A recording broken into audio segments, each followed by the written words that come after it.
Bueno, me da muchísima alegría de encontrarnos hoy aquí, después de tantas reuniones de Zoom, que han sido por otra parte fundamentales, que nos han dado mucha vidilla y bueno, que nos veíamos las caras por pantalla, pero ya era bueno. Es el primer acto que hace el Ateneo de Granada, la sesión de feminismo del Ateneo de Granada de manera presencial, después de este largo túnel, y bueno, pues es un motivo de regocijo, de alegría, de estar viéndonos las caras, con una cierta distancia, se puede quitar hasta la mascarilla, o sea que por tanto en el mejor de los mundos quizás. Vamos a ver, hay una cosilla que yo quería antes de presentar a Margarita, pero voy a hacer súper rápido.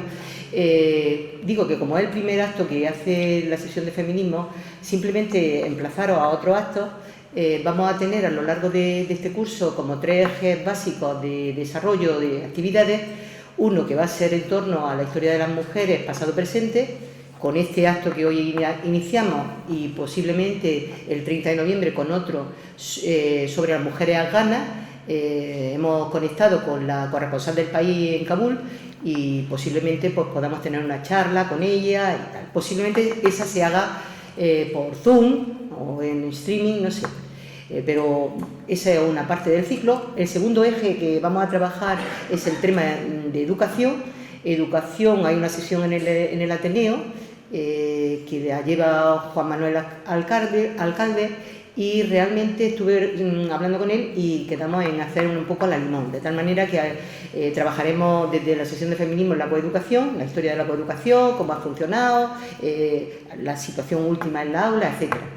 Y el tercer eje va a estar relacionado con el pensamiento feminista y con el movimiento feminista. Esta sesión empezó con eso, con ese planteamiento dentro del Ateneo de llevar el feminismo, llevar la reflexión feminista y la reflexión de nuestra sociedad en ese planteamiento de género, y por tanto eso es lo que os quería como adelantar. Paso rápidamente a presentaros a la ponente, que es muy conocida en Granada y sobre todo por este tema de manera especial, ¿no? Margarita, además de ser socia del Ateneo, nos acompañó la primera vez que salimos a la palestra en el Ateneo. Ella vino a hablarnos sobre nuestra amiga Clio, ¿no? Y historia y feminismo en Occidente. Eso estábamos hablando de 2016. O sea que desde 2016 ella ha estado muy conectada con el Ateneo, muy conectada con el tema que nos ocupa, y desde luego pues siempre que la llamamos la tenemos disponible, con lo cual mi agradecimiento más sincero. Otro agradecimiento que indudablemente hay que hacer es a aquellas personas, en este caso una institución, que nos cede este local, el Ayuntamiento de Granada. Es una colaboración que ya no solamente una vez, sino más veces, pues se ha hecho con el Ateneo de Granada junto con el Ayuntamiento. Y desde luego lo que hay que, bueno, pues agradeceros que estéis hoy aquí, que nos acompañéis hoy aquí en esta conferencia, y por tanto felices de que podamos realizarla. Con respecto a Marga, bueno, Margarita es, socia del Ateneo, profesora de Historia Moderna de la Universidad de Granada, doctora en Historia por la Universidad de Granada en 1987, ha sido cofundadora del Instituto de Estudios de la Mujer y de Género de la Universidad de Granada, antes del seminario, o sea que esto fue directora de este Instituto de Estudios de las Mujeres de 1996 al 2001. Ha sido directora del Departamento de Historia Moderna y de América de 2009 a 2015, y ha representado a la Universidad de Granada en numerosas redes internacionales de estudios de las mujeres y de historia también. En realidad, con el tema que nos ocupa, yo creo que hay dos, ella no me la ha mandado, pero hay dos citas que creo que son ineludibles. Una, ¿cómo se llama esto? El Congreso Internacional que hubo en el 2018 en La Alpujarra, concretamente en Bubión y en Laujar de Andará, se cumplían los 450 años de la rebelión de los moriscos granadinos y se hizo un congreso de enorme empaque, con una profundidad increíble, y en 2018 ha seguido con ese tema, esta vez con una asociación que ella, bueno, tiene bastante que ver de que exista, Aben Omeya, y también en mayo de este año se hizo una serie de jornadas referidas a los moriscos. Por tanto, es una persona súper conocedora de este tema. La comunidad morisca es una comunidad, como sabéis, nos dirán, pues tremendamente en momentos de conflicto, y vamos a analizar conflictos en el pasado, en este caso las moriscas, y si nos permiten, conflictos de mujeres también, como pueden ser las mujeres afganas. Sin más dilación, Margarita. Vale, gracias. Espera, que vamos a quitarlo. Vale, sí, así. Porque ahora ya lo pone, que si no suena todo. Bueno, buenas tardes, gracias Soco, aunque vayamos de corriendilla, porque vamos a tener que ir así un poco, pero se acopla. Se acopla, ¿ves? Bueno, ¿me oía así? Sí. Entonces, gracias al Ateneo y sobre todo al grupo de feminismo por contar conmigo y sobre todo por venir a hablar de historia, que en algunos momentos a las feministas se le olvida que la historia puede ser un instrumento muy útil. No cuando empezó el movimiento, pero sí en los últimos años. Pero bueno, vamos a hablar de historia de unas mujeres concretas. ¿De qué voy a hablar? El título que he puesto es Las moriscas del Reino de Granada. Voy a hablar de las moriscas, es decir, ¿quiénes son las moriscas? Las moriscas, o morisca o morisco, son aquellos habitantes de los reinos de España que eran originariamente musulmanes. Estoy hablando del siglo XVI. Y cuando digo musulmanes, quiero que entendáis que no solo estamos hablando de religión, estamos hablando de todo un universo político, jurídico, cultural y religioso que se organiza en torno al Islam y, por lo tanto, es un universo completo, cultural completo. Estos musulmanes son obligados a bautizarse y someterse, porque esto suele olvidarse, no solo tienen que bautizarse, sino someterse a un nuevo sistema jurídico, político, cultural de tradición cristiana, Es decir, que el impacto no solo tiene que ver con si creemos en un Dios, la llamemos Dios o le llamemos Alá, o con algunos ritos, sino que tiene que ver con prácticamente todo, porque además en la sociedad moderna, es decir, desde el Renacimiento hasta Napoleón, así grosso modo, porque no hay otra manera de decirlo, la religión es fundamental para de la manera en que las personas que viven en las sociedades tanto árabo-islámicas como cristianas tienen a través de la religión su cosmovisión y por lo tanto la religión es un elemento fundamental. Voy a hablar de las moriscas del Reino de Granada, que son obligadas a bautizarse, como digo, en 1501 y que van a ser expulsadas del Reino de Granada, en términos generales, en 1571. El conjunto de las comunidades moriscas en lo que llamamos España van a empezar a existir entre 1501, que es el caso de Granada, 1526, que es el caso de Valencia. Entre medias pues hay diversas medidas y van a ser expulsadas de todos los reinos entre 1609 y 1613. ¿De acuerdo? Las de Granada no se expulsan de España, se reparten por Castilla. Y esto que quede muy claro, porque en realidad la expulsión definitiva es con Felipe III. Bueno,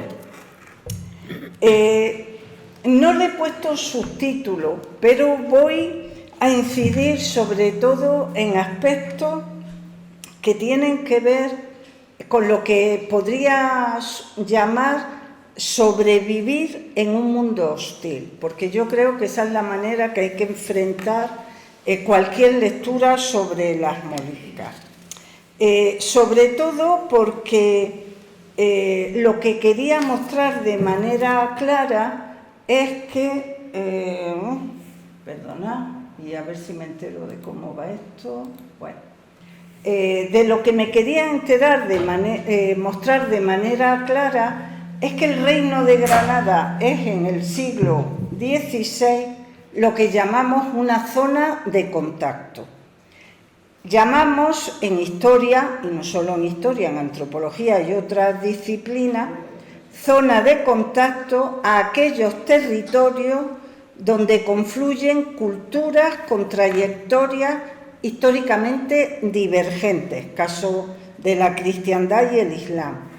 Estas zonas se constituyen fundamentalmente después de una guerra de conquista, que es el caso de Granada de manera clara, y se traducen en formaciones sociales con grandes desigualdades, que es lo que suele pasar.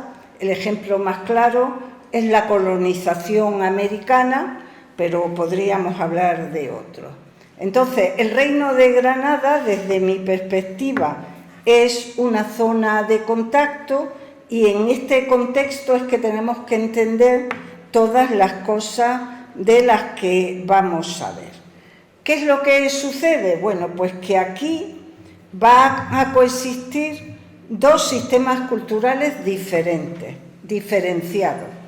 Uno de herencia islámica y otro cristiana, pero que no están separados, sino que interactúan constantemente a través de las personas, lógicamente, y de las relaciones políticas, pero que lo que sucede es que estas diferencias culturales son las que definen a cada una de esas personas.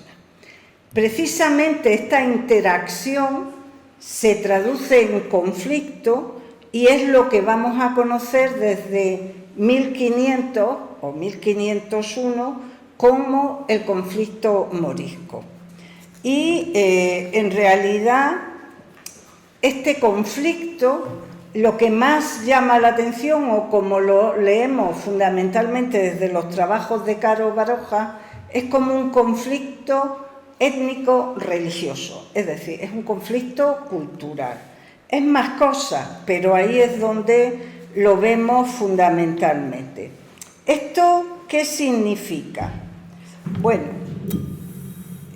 significa, ante todo, que todas las personas y todos los grupos que interactúan no están en las mismas condiciones. Esto es evidente. Unos tienen más poder, otros tienen menos poder. Pero desde la perspectiva de las comunidades moriscas, y especialmente de la comunidad morisca granadina, es una lucha por la supervivencia. Es fundamentalmente una lucha por el control significativo de los términos y condiciones en que son incluidos como súbditos de su católica majestad. Esto nos pasa todavía hoy, es decir, cómo nos reconocemos como ciudadanas, ciudadanos de esta sociedad, ¿no? Entonces, ahí es donde reside una de las líneas de choque fundamental. Como dice Gianfranco, esta lucha por el poder interpretativo y la producción de significados es especialmente fuerte en las zonas llamadas de contacto. Desde la experiencia de las mujeres granadinas, vivir en el reino tras la conquista, la conversión forzosa y la castellanización es fundamentalmente habitar un universo bifurcado de significación.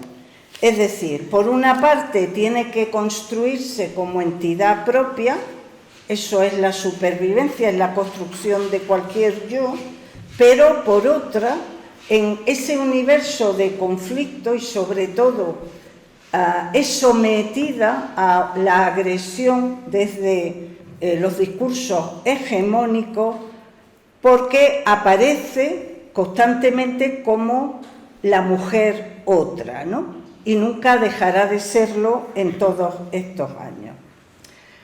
La lucha por el poder interpretativo es algo que constantemente hoy lo vivimos también, quizás de manera más fuerte cuando lo que se discute es que es España, que es fuerte. Pero esa es una línea también de conflicto que tiene que ver con eso, ¿no?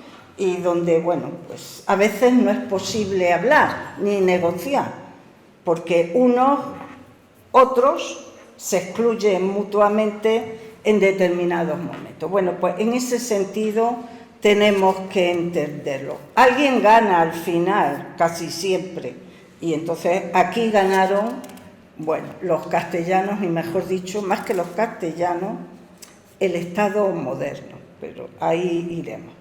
Bien, volviendo a las moriscas.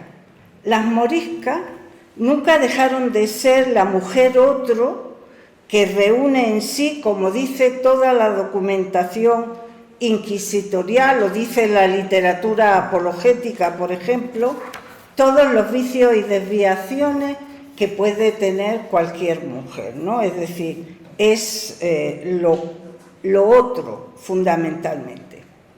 Esta mujer imaginada, porque estamos hablando de discurso, no solo no es cristiana cuando se define a la morisca, sino que es vista como la más pertinaz resistente a la cristianización.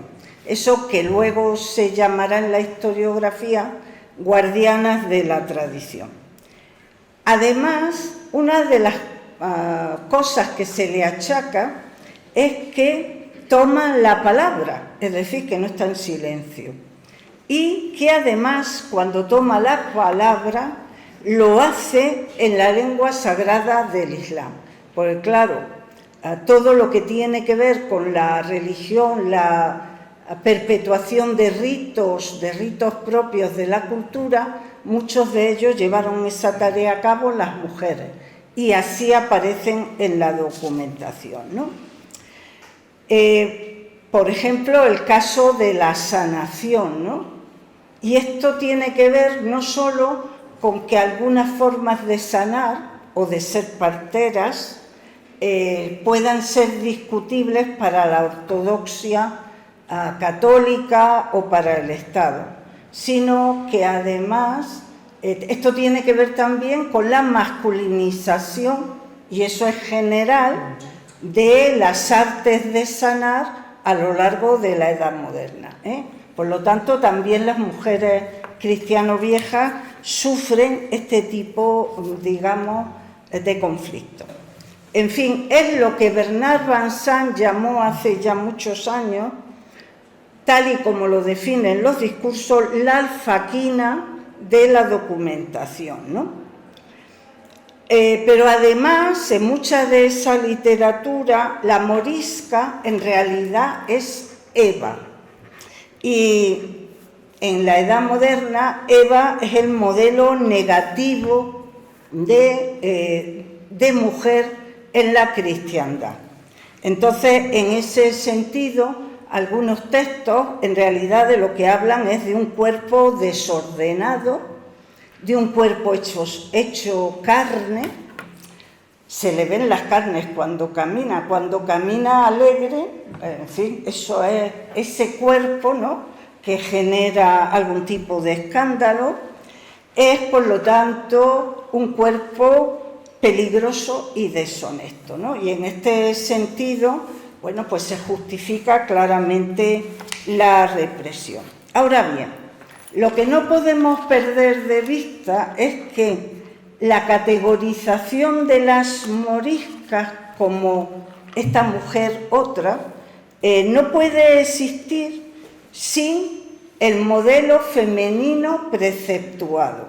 Es decir, que hay un ideal, que es el del mundo cristiano, donde la morisca para estos discursos aparece como el reverso, lo cual no quiere decir que sea así luego en la práctica cotidiana de la gente, pero esto es lo que dice los discursos. ¿Cómo es ese modelo femenino preceptuado? Casta, pensad en la Virgen María, he aquí la esclava del Señor, hágase en mí según su palabra, ¿no? Virgen, casta, humilde, silenciosa, diligente, casada y sin ninguna duda especialmente cristiana. Y esto es una parte fundamental del modelo femenino. Entonces, la categorización de la morisca se va a construir en relación informado por este modelo prescriptivo. Un modelo que lo que dice es que es adecuado y que no es adecuado, lógicamente, ¿no? Y donde constantemente lo que se plantean son fronteras sociales, porque todos los modelos lo que llevan en definitiva es eso. Además, este modelo prescriptivo tiene que ser entendida como la concreción retórica del discurso hegemónico patriarcal para gestionar las relaciones sociales en general y la corrección intrínseca del modelo preceptuado de feminidad. Hay que entenderlo en ese contexto y además en un contexto que es conflictivo también para las cristianas viejas, puesto que el siglo XVI es un siglo donde constantemente se elaboran libros para instruir a la mujer cristiana, constantemente se hacen libros de conducta, se proclaman las leyes que van a ser definitivas ya para, bueno, hasta el Código Civil y más allá, porque en realidad a veces llegan más allá, es decir, que es un momento de reconfiguración de las relaciones sociales en general y particularmente las que tienen que ver con el género. Y luego, en el caso de Granada, con esta racialización del género que se lleva a cabo con las moriscas. Entonces, la identidad femenina racializada que se articula como espacio negativo es la morisca y va a operar circularmente para reforzar y consolidar el modelo que sirve para la regulación y gobierno de las cristianas viejas. Es decir, es también un medio de coerción aceptada para estas en el sentido de lo que deben de ser y a donde nunca se deben de mirar, que es el espejo de las moriscas. Este es fundamentalmente un conflicto cultural, como se desempeña, y una de las expresiones más claras de este conflicto es el conflicto indumentario. El conflicto indumentario que hoy nos produce un poco de sonrisa, como el conflicto sobre qué se puede comer y qué no se puede comer, concretado en el cerdo, o si uno se baña más o menos, etcétera, ¿no? Que en realidad no son tan simples los conflictos, implican más cosas, pero digamos esos son los que más suelen llamar la atención.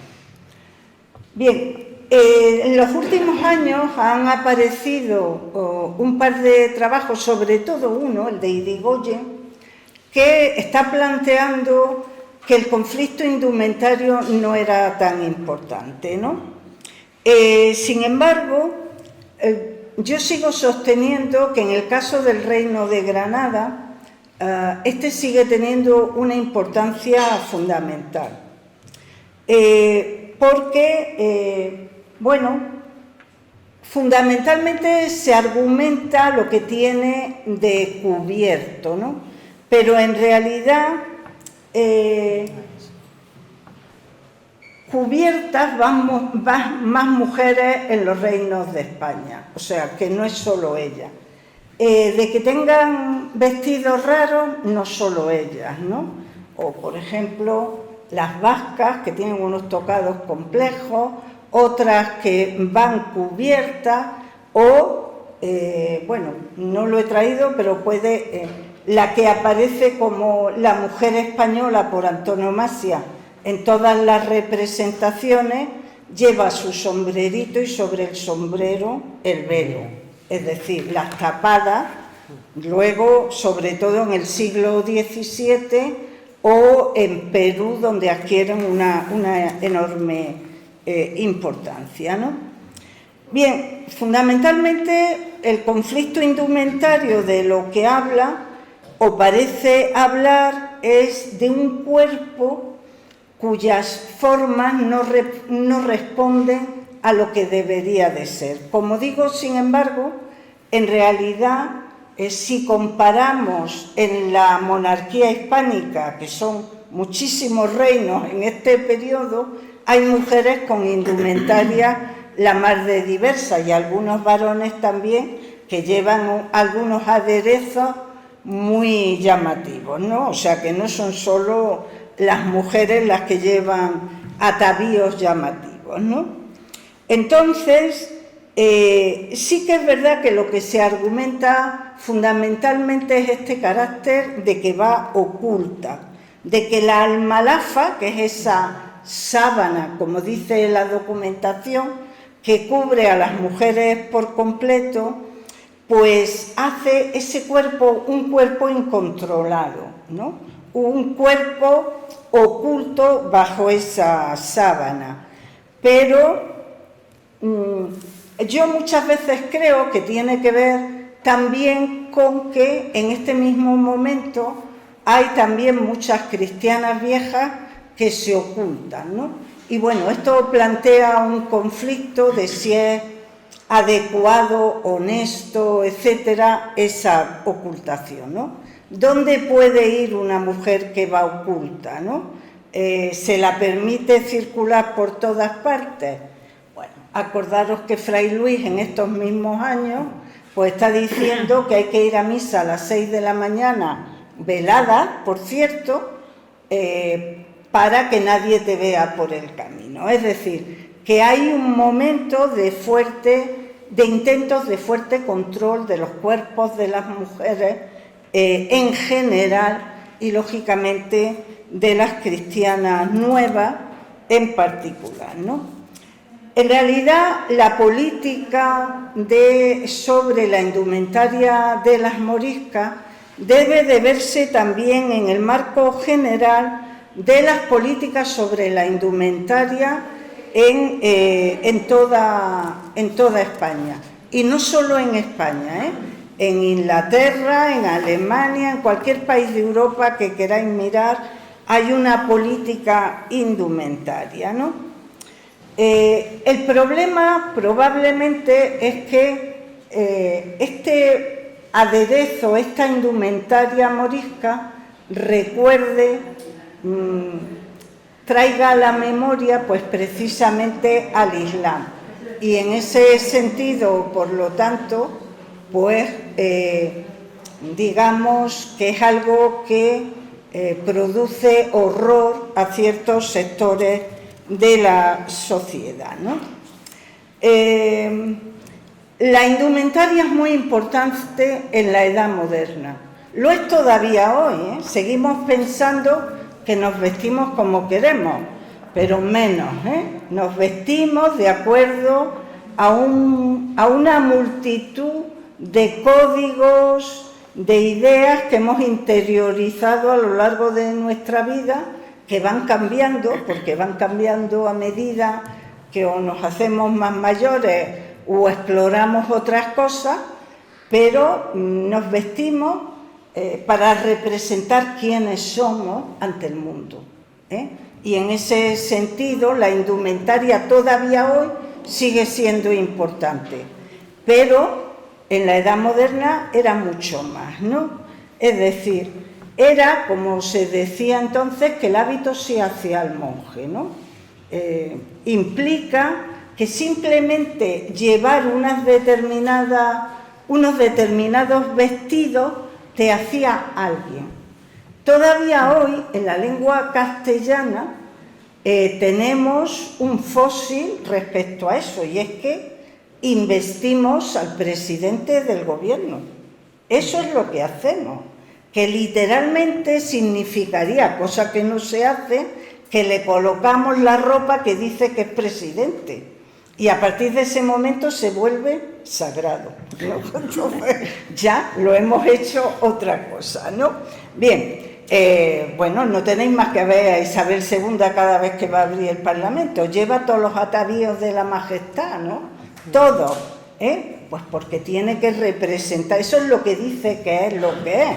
Aparte de que la ungieran cuando la coronaron, que eso ya implica muchas cosas que ahora no vamos a discutir, pero que también tienen tela, ¿no? Bien, en este sentido, por lo tanto, en la Edad Moderna es algo muy importante. En realidad, cuando Núñez Muley, en su famoso alegato, plantea que la indumentaria no tiene nada que ver con la religión, porque, en fin, en Centroeuropa se visten diferente y nadie discute que son buenos súbditos de su majestad, y sin embargo se discute en Granada. Pero en realidad aquí lo que nos encontramos no es solo con, digamos, la ofensiva del Estado moderno y de la Iglesia Católica hacia un modelo determinado. Cuando Núñez Muley pone en cuestión que se pueda cuestionar la indumentaria de las mujeres, y además dice que las pone en peligro porque dejarían de ser mujeres honestas, bueno, pues estamos dirimiendo un conflicto que hoy también aparece. ¿Quién dice qué es lo que es adecuado ponerse? ¿El rey? ¿Los jefes de la familia? En realidad estamos hablando de dos patriarcados que están dirimiendo sobre el cuerpo de las mujeres un conflicto que está racializado fundamentalmente. Pero en este sentido, Núñez Muley en gran medida quería sustituir al rey por el jefe de las familias. Entonces, con esto también quiero que se tenga cuidado en estas posiciones románticas que a veces se tienen respecto a la comunidad morisca, como si fueran ingenuos, inocentes, pero hay un patriarcado construido desde la cultura islámica y tiene unos rasgos y unas características muy específicas. Bien, y a todo esto, ¿qué dicen las moriscas? Bueno, el problema es que no tenemos casi testimonios de esas moriscas. Eso es lo terrible. Tenemos que leer, bueno, pues a contracorriente o en realidad intentando a veces interpretar. Tenemos fuentes que dicen cosas, pero son fuentes del conflicto siempre. Tenemos fuentes del consenso, menos estudiadas, como es fundamentalmente la documentación notarial, ¿no? Es lamentable que no tengamos este tipo de documentación, pero esto pasa con el siglo XVI con mucha frecuencia. Tampoco tenemos multitud de noticias sobre las mujeres cristiano viejas, Entonces, este es un sesgo, un problema que tiene la documentación, y a veces para encontrar algo, bueno, hay que trabajar mucho, quiero decir, ver muchos documentos, y en realidad no vas a encontrar muchos, ¿no? Bien, en fin, para terminar o cerrar un poco esto de la indumentaria, me parece recordar de nuevo que esto tiene que ver con las políticas generales de disciplinamiento social a través de las tecnologías, de esa tecnología del cuerpo que es la indumentaria. Y eso es una política general en Europa y que en este caso además está cruzada por el conflicto étnico, que le da también unas dimensiones un poco diferentes. En fin, no quiero, si nos tenemos que ir, por lo menos que tengamos 20 minutillos para hablar. Tenemos todavía, Vale. que nos vamos. Bueno, lo de la indumentaria es exótico, es llamativo, a la gente le gusta mucho. Y quizás debemos de hablar de otras cosas que no son tan llamativas, ¿no? Una de ellas es sin duda el impacto del derecho castellano, lo que eso significa.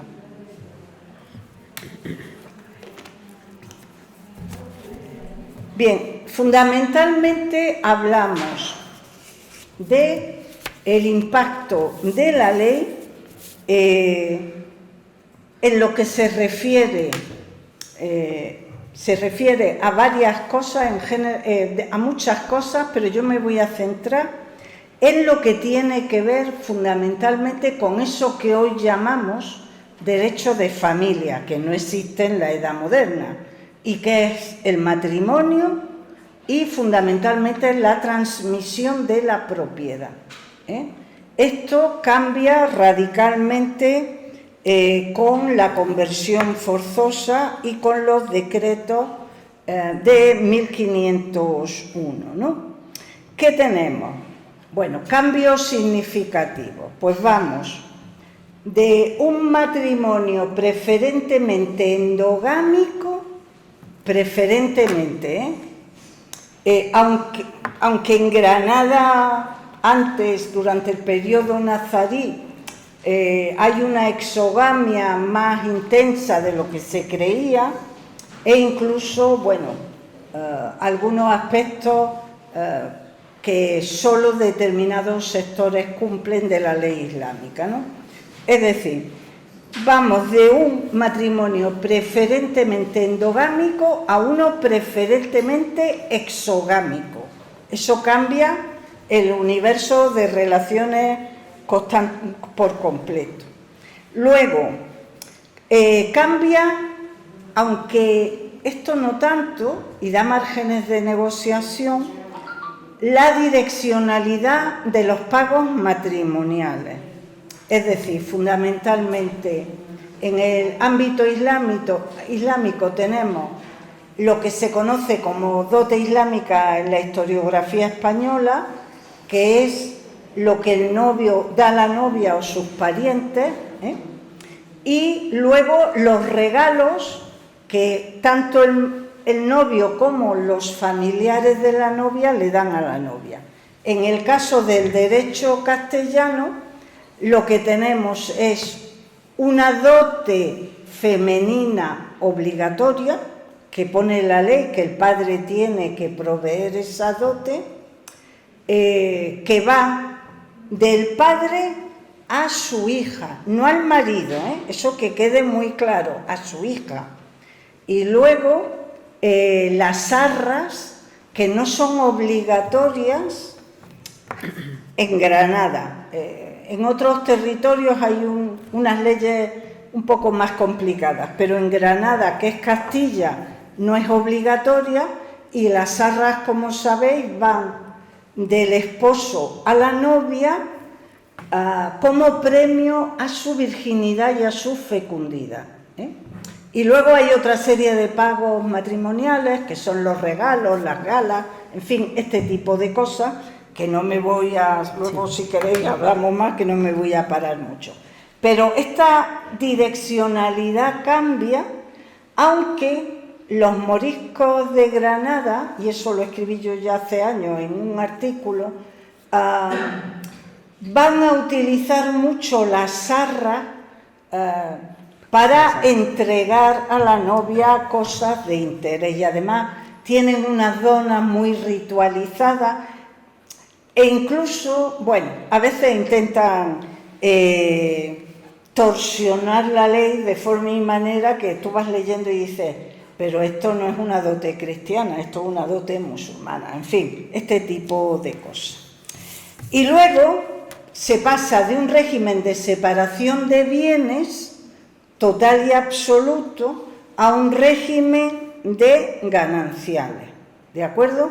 Esto sí también es una cosa fundamental, porque, y está aquí Maribel que me puede matizar o decir si me equivoco en alguna cosa, en realidad la esposa en el matrimonio musulmán no tiene responsabilidad en el mantenimiento del hogar, eso le compete 100% al marido. En cambio, nuestra cristiana vieja recibe su dote para el sostén de las cargas del matrimonio, es decir, para que el hogar pueda despegar una vez que se constituye, ¿eh?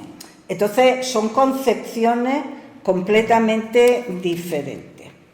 Bueno, en este sentido, en cuanto a la herencia, en el Corán ya sabéis que las mujeres musulmanas sí tienen derecho a propiedad, y luego la herencia es un sistema complicadísimo, muy complejo. Hay unos oficiales que se ocupan de esas herencias, que además viene toda preceptuada en el Corán, nadie puede alterar eso, y es un sistema donde la parte que le corresponde a una mujer dependerá del número de herederos y de su lugar y su grado de parentesco. Es decir, que hay muchas circunstancias que lo plantean separado. Lo que sí que parece que es cierto es que le corresponde la mitad de aquel que estaría en sus mismas circunstancias. La hermana, la mitad de los hermanos, para entenderlo. Bien, en cuanto al sistema castellano, es un sistema abierto y flexible que permite desde la equidad total de quienes heredan, porque todos heredan lo mismo, hasta la mejora significativa de una de las personas, Por lo tanto, las familias se acomodan a sus necesidades en su estrategia reproductiva. La mejora, ya sabéis, de tercio y quinto, bueno, mis estudiantes normalmente no saben lo que es eso y lo comprendo porque ya no es tan importante. Bien, esto yo creo que impactó muy fuertemente en la comunidad morisca. Imaginaros lo que es un cambio radical de cuál es el sistema de parentesco, de a quién elijo para casarme, o mejor dicho, cuál es ese conjunto de esposa o esposo que la cultura me dice que es donde debo de buscar mi cónyuge, ¿no? O de qué manera lo hago, ¿no? Entonces, es todo un escenario completamente distinto que a priori o en las conclusiones parciales que hemos ido haciendo en algunas investigaciones, pues parece que en teoría las mujeres moriscas en el marco del patrimonio, digamos, del sistema castellano, recibirían más participación, tendrían más participación en los patrimonios familiares. Eso es lo que parece. No lo podemos tener muy claro porque tenemos ahora mismo informaciones encontradas, Entonces, si vemos, por ejemplo, si hacemos un seguimiento de la estrategia reproductiva de dos familias en Granada en los años 50 del siglo XVI, pues podemos ver eso, pero también vemos otras que no operan estratégicamente de esa manera. Entonces, no tenemos todavía datos suficientes. Y luego, el problema de otras fuentes, como son aquellas que registran la propiedad. Pero eso en ocasiones es un problema de la fuente y ahora lo diré un poco más en extenso. Entonces, lo que esto significa es que las familias moriscas, y desde luego las mujeres, en ese marco, pues tienen que operar de una manera diferente. Tienen que adaptarse y resistir, las dos cosas. ¿Por qué? Pues porque lo que quieren pensar primero es reproducirse como antaño, pero eso es imposible legalmente. Pero por otra parte, no comprenden muy bien los juegos que lleva el nuevo sistema. Y hay moriscos que se van a aprovechar del nuevo sistema para independizarse de otros segmentos de parentesco, ¿no? Es decir, de otros parientes que están en otras condiciones, bien para ascender socialmente, que es posible, o bien simplemente para tener una cierta independencia. Pero hay otros que, como digo, no saben, ¿no? Y esto lo vemos a veces en algunos documentos de los que aparecen en la Inquisición, ¿no? Bueno, por lo tanto, la ley va a permitir nuevos juegos y nuevos espacios de negociación, tanto a mujeres como a varones, a lo que podríamos llamar el hogar, aquellos que residen juntos, cuya solidaridad es más fuerte, frente a otros miembros de sus redes de parentesco, ¿no? Pero, como digo, sobre esto prácticamente no tenemos ninguna información más que algunos trabajos dispersos. El problema, por ejemplo, es que no tenemos una información clara ni tan siquiera del patrimonio morisco en general. Eso, cuando hacemos los trabajos de repoblación, reconstruimos, pero a veces las informaciones que tenemos a partir de las fuentes pues son equívocas. En el caso de las mujeres, mucho más. Pensad, por ejemplo, uno de los documentos que nos han permitido pues ver no quiénes son los dueños de la tierra, que son las grandes instituciones, pero, por ejemplo, sí saber quiénes poseen la tierra. Además que la poseen per secula seculorum, que es como si fueran propietarios. No son arrendatarios a corto plazo, sino campesinos censatarios que tienen por los siglos de los siglos, y de hecho hasta la disolución del régimen señorial lo van a tener, esos derechos. Los moriscos aparecen en esa documentación, pero a veces lo que le interesa al que hace el registro no es quién ha tenido o tiene el derecho sobre la tierra, sino quién me paga. Y en la sociedad moderna, si hay algo claro, es que el cabeza de casa, el jefe del hogar, que es el marido o padre, es quien representa siempre a su hogar frente a la comunidad y el poder político.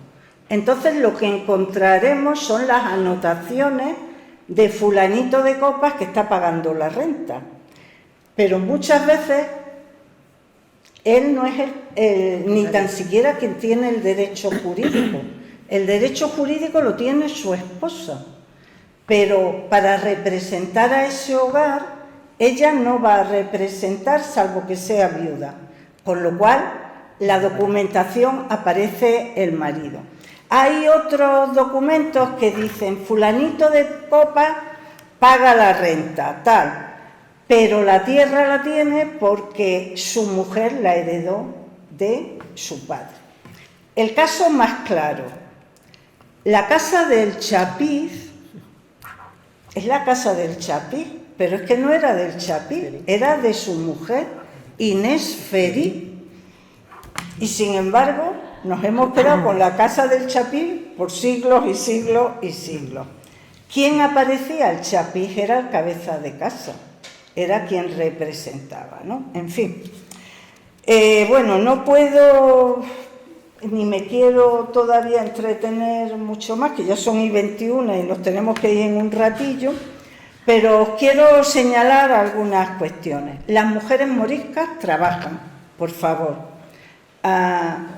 Primero, el trabajo doméstico es trabajo, eso por definición, pero aparte de eso, y trabajo doméstico puede que no sea fregar los platos en el siglo XVI, sino ocuparse de las aves, del cerdo que se está criando para poder sobrevivir y de otras tareas fundamentales en el huerto del hogar. Eso son tareas domésticas, son tareas productivas y reproductivas también, porque contribuyen al sostén de la casa.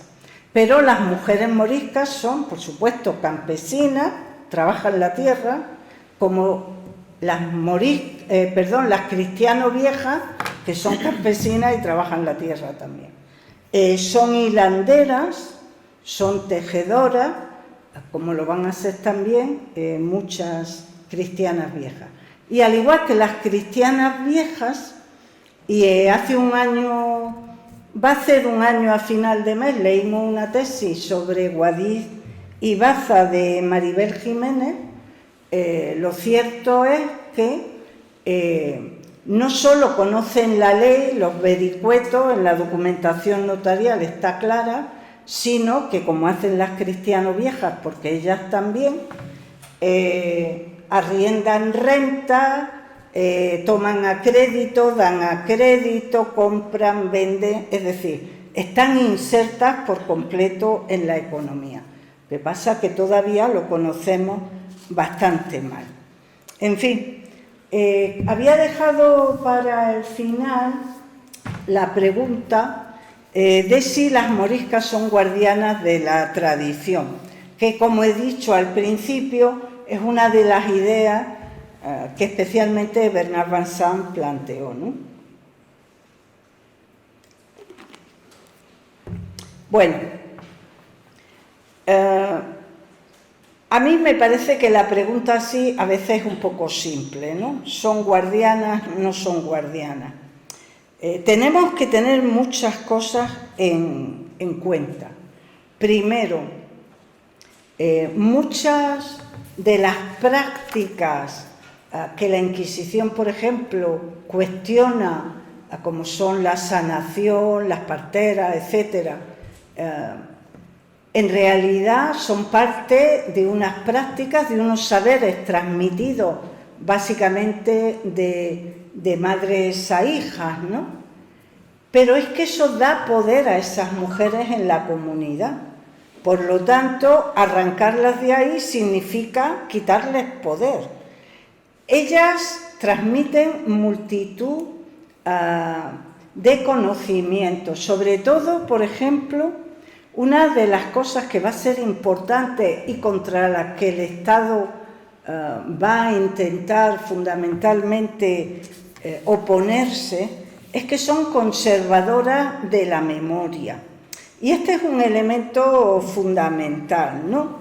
Porque en realidad el poder colonial, que eso es lo que hay en Granada durante este tiempo, y ya está dando la hora, lo que nos encontramos es que hay una ofensiva, precisamente la aculturación pasa por la pérdida de la memoria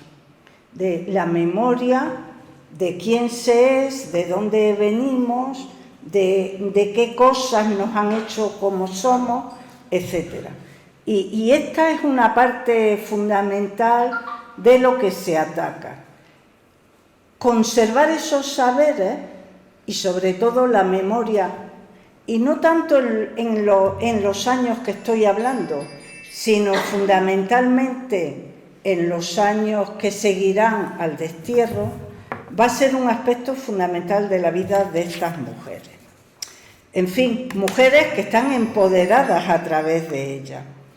Y en este sentido, por lo tanto, hay que comprender esta zona de contacto en la que están, esta necesidad de utilizar mecanismos para sobrevivir en un medio hostil, lo que tiene de empoderamiento respecto a su propia comunidad, la continuidad de esos saberes, aunque hay una parte de las mujeres moriscas que apuestan por, digamos, escoger otras rutas para sobrevivir, y en todo lo que hay de negociación, no solo política por el conflicto étnico, sino también de género, y no solo respecto al poder, sino al interior de la propia comunidad morisca, ¿no? Es decir, es una lucha constante. Yo creo que eso nos pasa a todas y a todos, que la vida nos hace una lucha constante, ¿no? Pero además aquí hay que tenerlo como un territorio, en el sentido de que habitamos, o que ellas habitan, mejor dicho, un territorio fronterizo, colonizado. Pues el Reino de Granada nunca dejó de ser eso hasta que llega el momento de la expulsión de los moriscos. Y permitidme que acabe con unas palabras de Gloria Anzaldúa, que están ahí, de uno de los poemas más hermosos que se han escrito en lengua castellana en los últimos años, de ese libro también apasionante que es Borderlands, la frontera, donde ella dice: en la frontera, y habla de ella y de las que son como ella, ¿no? Una mujer que viene de México en Estados Unidos. En la frontera tú eres el campo de batalla. Y en este caso las moriscas son el campo de batalla que se está dirimiendo en el Reino de Granada. Gracias.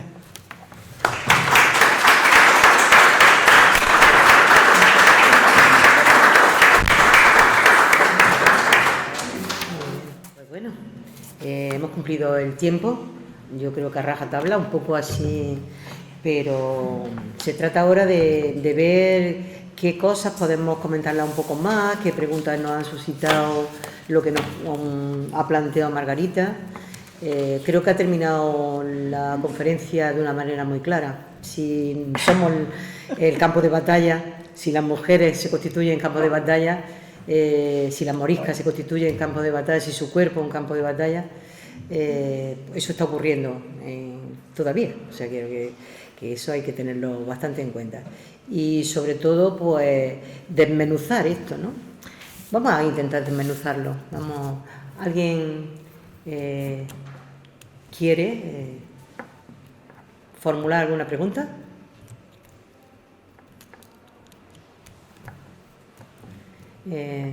Camino.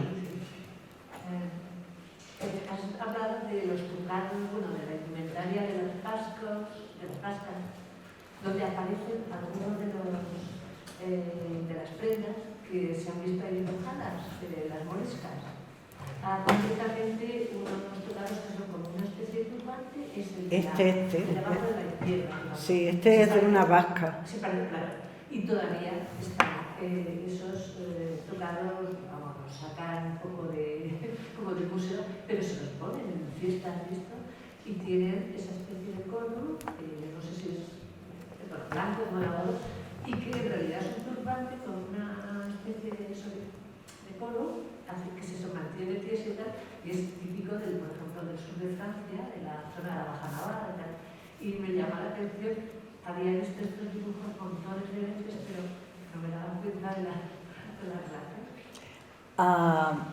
Yo lo pongo ahí fundamentalmente para que veamos que hay miles de... O sea, que hay mucha indumentaria local. Luego, además, en el caso de la indumentaria vasca, estos tocados tienen que ver con si eres soltera, casada o viuda, y más cosas, es decir, son indicadores de estado civil y a veces de otras cosas, en teoría también de disponibilidad. Pero yo esto lo he leído en un trabajo sobre la indumentaria vasca y no puedo ir más allá, ¿no? Pero realmente la indumentaria que hoy, en fin, como he dicho antes, seguimos vistiéndonos para mostrar quiénes somos y para insertarnos en la cultura, en el espacio que consideramos que tenemos que hacerlo, unas veces resistiendo y otras adaptándonos, ¿no? Y bueno, en aquella época era más todavía. Carmen, sí. Aunque a mí me ha llamado mucho la atención la idea de que ir cubierto es deshonesto. Aquí en el momento actual lo que nos transmite es que cuanto más despechugada vayas, peor eres, ¿no? Entonces, esa dicotomía entre... Entonces, ¿cómo eran las mujeres honestas?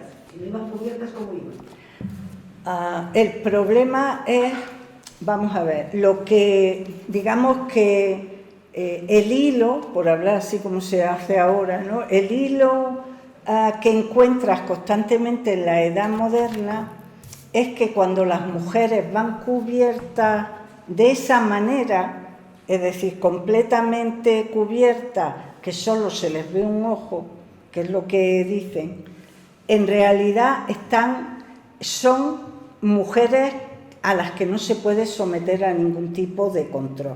Las mujeres van tocadas, sobre todo las casadas. Las doncellas en teoría no, y las doncellas en las representaciones, como es estos libros de traje, en realidad van con el cabello suelto. Entonces, cabello recogido y tocadas y cubiertas, pero con un velo que no hace como la almalafa, que es que Cubre entero. Cubre por completo, igual que hacen las tapadas, Es decir, es lo mismo. Las tapadas de la Sevilla del 17, que son las que más se conocen, o de Lima, lo que se dice de ellas es precisamente eso. Y bueno, si habéis leído, hay un soneto de Quevedo que lo que hace es denostar a estas mujeres porque no ofrecen claramente en el mercado, voy a decirlo así, qué es lo que hay debajo y pueden engañar a los varones. Pero en realidad lo que dicen es que es deshonesto porque no se los pueden controlar. Ese es el argumento. Pero el argumento, si queréis un conflicto parecido, y que conste que este conflicto no solo existe aquí, es que en la Inglaterra de Isabel también hubo un conflicto con unas tapadas.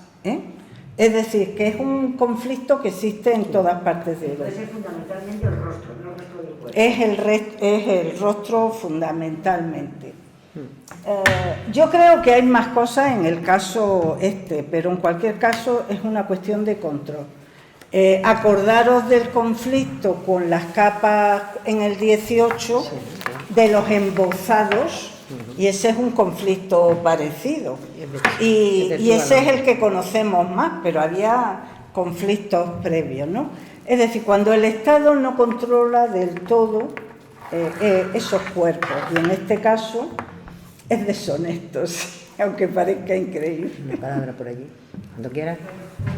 Hola. Una pregunta en torno a lo que ha comentado del trabajo de las mujeres, de las moriscas, y que ha mencionado la cría del cerdo para asegurar la supervivencia. No tengo muy claro si era la supervivencia en cuanto a la alimentación, si ya se utilizaba, si se empezó a comer cerdo, o era porque si era para comer, o si es que lo tenían...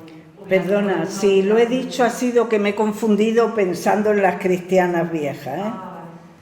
En realidad me refería a que estaba hablando de las tareas domésticas, pero no solo de las moriscas, sino que las tareas domésticas pueden ser precisamente eso, criar los animales para tener proteína asegurada en la alimentación. Yo quería preguntarle con respecto a la alimentación de los moriscos, si hay algún cambio significativo respecto al periodo anterior,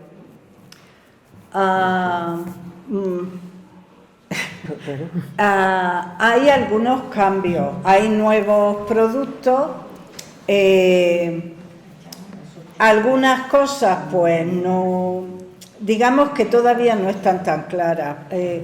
Tú encuentras muchas referencias en la documentación inquisitorial de que se acusa a fulanito o a fulanita de que no comen cerdo, ¿vale? Entonces, como no comen cerdo, pues va el oficial de la Inquisición, les hace la inspección, la no sé qué, en fin, todo el procedimiento. Entonces, ¿comen más, comen menos? Bueno, pues ese sigue siendo un conflicto, pues porque debería de haber una fuerte resistencia durante mucho tiempo, pero no tenemos, hasta donde yo sé, salvo que haya salido otra cosa, digamos un estudio que haya hecho claramente un seguimiento en un lugar concreto en torno a unas familias o un grupo a la larga duración, no una cosa puntual, ¿no? Se introducen nuevos productos hortícolas, por ejemplo, que a veces desplazan a los de los moriscos. Entonces, pero los productos que consumían en la huerta también tienen éxito entre los cristianos viejos, eso no es un problema, fundamentalmente es eso, y mucho menos, por ejemplo, la ingesta de alcohol no plantea tantos problemas. Eso no es una cuestión que plantee tantos problemas. Conchita. Mira, Pues, Conchita. me ha encantado tu charla y Gracias. yo quería preguntarte si de alguna manera estas moriscas llegan a ser servidumbre de los cristianos en ese periodo corto de transición, ¿no? de cruzarlo. Es decir, si llegan a ser las sirvientas, si llegan a trabajar bajo las mujeres cristianas. Sí, hay bastantes moriscas por lo menos en la ciudad grande, como es Granada, o una ciudad como Guadix o como Málaga, que tienen cierta entidad.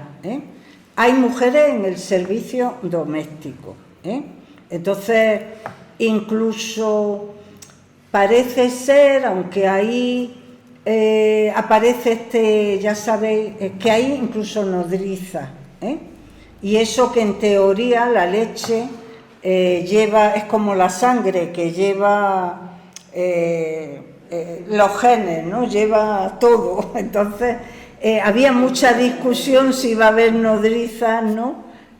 Moriscas, pero algunas hay incluso. Es decir, están en el servicio doméstico. No solo con cristianas viejas, O sea, por ejemplo, Aurelia Martín Casares ha estudiado en el caso de la esclavitud las esclavas y esclavos que tienen otros moriscos y que son esclavos moriscos. Entonces, sirven y están al servicio no solo de cristianos viejos, sino también de moriscos. Hola, buenas tardes. Muchas gracias por tu Hola. presencia. Quisiera preguntarle, las arras y la dote, en la unión de los moriscos, o sea, antes de 1501, ¿cómo se hacía ese proceso? La dote, he entendido que era lo que le daba el padre a la hija para que arrancara la casa. Sí, vamos Las arras en castellano. era como un premio a la fertilidad y a la virginidad por parte Pero del no marido, ¿no? Eso en el castellano. En los musulmanes, ¿cómo era? A finales del siglo XV. Los pagos matrimoniales son varios, pero básicamente lo que hay que entender es que hay lo que va del novio a la novia o sus parientes. Y aquí hay discusiones, si es precio de la novia o riqueza de la novia. Ese es el debate, ¿vale? Y hay trabajos como los de Zomeño, por ejemplo, del Consejo, que lo ha estudiado bastante bien, o Chasmiller, que también lo ha estudiado de manera bastante desarrollada. Entonces, eso sería lo que se suele denominar una dos ex marito, ¿no? Es decir, una dote que viene del marido, y es que va del marido a la novia o sus parientes, y como digo aquí, y luego hay regalos y otro tipo de pagos que van tanto desde el novio como desde el propio padre que se lo entrega. Entonces, bueno, la diferencia... yo ya he estudiado moriscos en los años 20, 30 y hasta 60. Y lo que sucede es que hay algunos ejemplos en que prácticamente quieren sustituir la dote cristiana por la musulmana, pero se va notando incluso, aunque allí digan otras cosas, y luego lo que es maravilloso ver en la documentación son las arras tan magníficas que dan los novios moriscos, magníficas, mucho dinero, mucho ajuar, y luego las donas que le dan a la novia, que son también, bueno, muy ritualizadas, pero muy llamativas, ¿no? Y de mucha riqueza en general. También hay que recordar que quien hace escritura son las clases de medias a altas, ¿no? O sea que la documentación tiene su sesgo, esto no lo podemos remediar porque es lo que ha quedado, no tenemos más que eso. Bueno, pues nos queda muy poquito, nos quedan 2 minutillos y bueno, si acaso una última pregunta. Y si no, pues tú, venga, pues cuando quieras. Lo que pasa es que me parece que entramos un poco simple. Y era con respecto a la educación. Perdona. Con respecto a la educación, si tú sabías que había algún cambio en cuanto a la educación que recibían las moriscas frente a las cristianas. La educación me refiero como formación, como investigación, como conocimiento. Que yo sepa, no tenían... y tampoco la mayoría de las cristianas viejas no tenían más que aquello que aprendían en las casas. Puede haber excepciones, ya sabemos que ha habido algunas escuelas, están algunos conventos, etcétera, pero no hay ningún cambio en ese sentido. Es más, lo que Bernard Van Sant, que es quien más ha trabajado este tipo de cosas, de lo que habla es de una transmisión doméstica de saberes y de conocimiento, no de otro tipo de instrucción.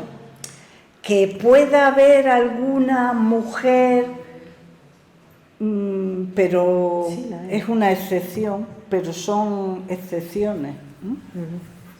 Creo, no sé a quién te estás refiriendo, pero vamos, no lo tengo. Venga, yo creo que... Mi duda, bueno, Marga, enhorabuena, me ha encantado. Está en si la poligamia estaba instaurada y de alguna manera se mantuvo encubierta. Vale, la poligamia. Primera cuestión, el reino de Granada nazarí no hay una poligamia tan extendida, entre otras cosas porque hay que mantener iguales a las 4 mujeres. Esta es la práctica hasta donde, vamos, lo plantea Malpica, lo estudió muy bien, que además plantea que hay exogamia ya, incluso antes que lleguen los cristianos viejos, o sea, los castellanos. Entonces, hay poligamia. Tenemos datos y además en la Inquisición aparece esa documentación de poligamia, pero no es una práctica tan extendida, ¿Perduró? Pues sí, perduró, porque hay lugares donde no llegaba mucha gente, o sea, no llegaba el Estado hablando en plata, y es muy difícil la sanción. Yo estudié un pueblo que conoceréis, Lentejí, que está allí en todo lo alto del Río Verde. Allí solo había un cristiano viejo. Es más, es que la documentación con la que se paga al rey los impuestos está escrita en arábigo. Es decir, viven aislados. Y eso que pasa por allí el camino, pero en realidad viven fuera de un cierto control, y no digamos nada en la Alpujarra o en otras zonas serranas del reino, donde el control del Estado es muy limitado.